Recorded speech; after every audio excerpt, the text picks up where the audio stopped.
yung bike. Diba, napaka-pogi. Wala pa si OBR. Gulat ako, biglang bumagal dito. Nalibang tayo sa pagsasalita, biglang mabagal na pala.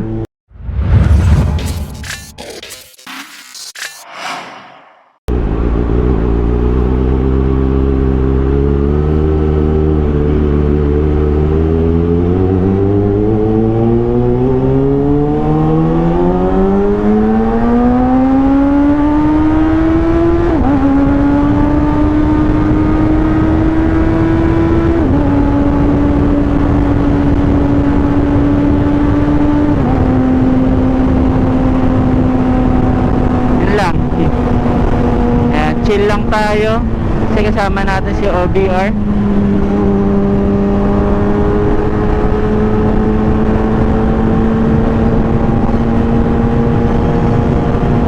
Cruising speed lang 100.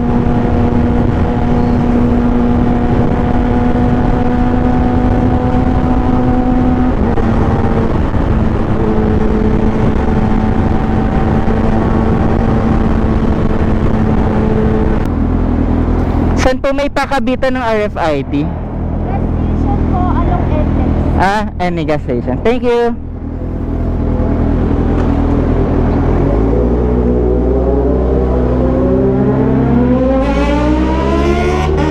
Grabe naman yun.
Sir, saan po pwede magpakabit ng RFID? Ito po sir, yung booth nila nasa harap ng Cafe France. Dito, Cafe France. Ito sir. Pwede ako dito o ikot na lang? Baka may malapit na paradahan. Ito na po ang tagal. Pwede naman dito, no? Thank you.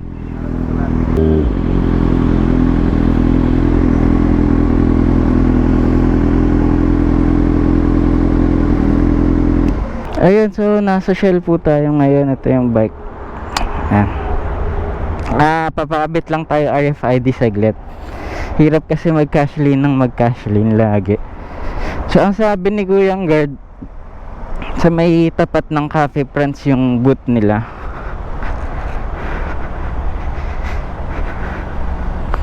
Ito yung Cafe France. Ayun.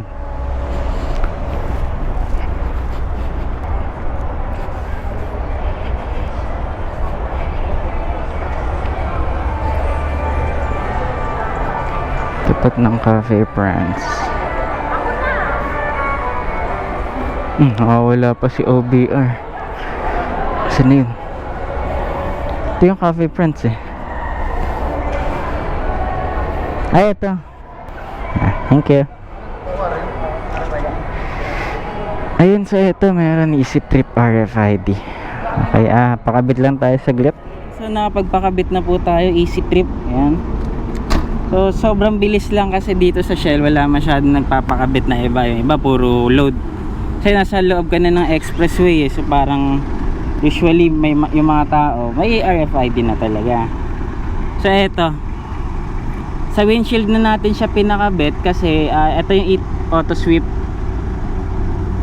So nasa left side siya, so medyo yung radar talagang mababasa to, pero pag nilagay kasi natin to dito masyado nang nakabaling sa kanan, so sabi niya sa windshield na lang. So okay lang naman, di naman issue sa atin kapag sa windshield nilagay, diba? So okay naman. Ayan, so may RFID na tayo.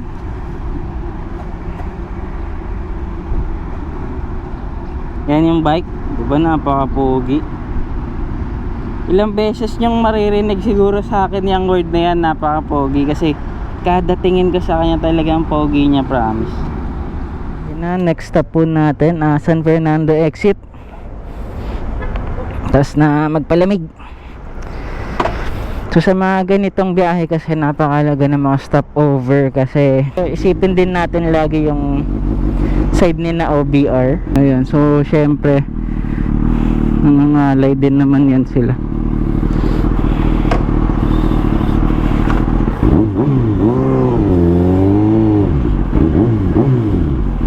Yeah. So mga magpicture. Yeah. Ayun pala siya hey, Lambo. Ang ganda, no?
Gulat ako, biglang bumagal dito.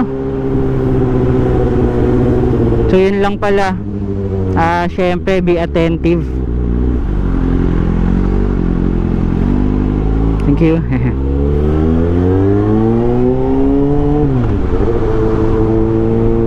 Kaya mahalaga rin na malaman natin yung mga engine braking, kasi hindi lang pwedeng front and rear brake yung ipang brake nyo.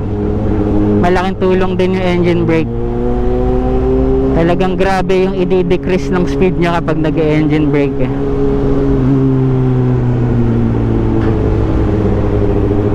Diba, nalibang tayo sa pagsasalita, biglang mabagal na pala.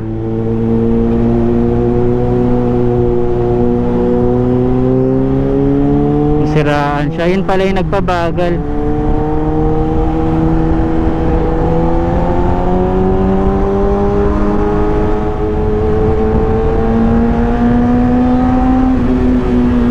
Shoutouts po sa mga taga Pampanga na viewers natin.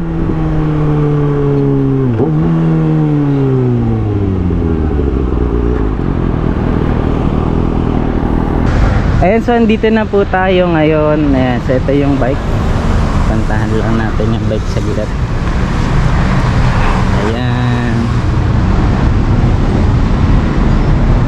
Dito lang siya nakapark, may silong. Ayan. Tapos ito nga pala yung place. Ano ba yung tawag dito? Sa Tropical Stay yung pinag-i-stayan natin. Tapos ay may Hamanda Hotel. Tapos The Souk, S-O-U-Q ata yung tawag dito. Yan. Yan. Ang cute, no? Ibang iba yung parang vibes niya sa personal. Very natural. Ayan. So actually dito, ito yung Hamanda Hotel. May room sila dyan. Tapos yung pinag-i-stayan natin, yung Tropical Stay, may room din na may parang indoor pool. And then may public pool din siya. Tapos ito yung dining area. Ang cute, no? And then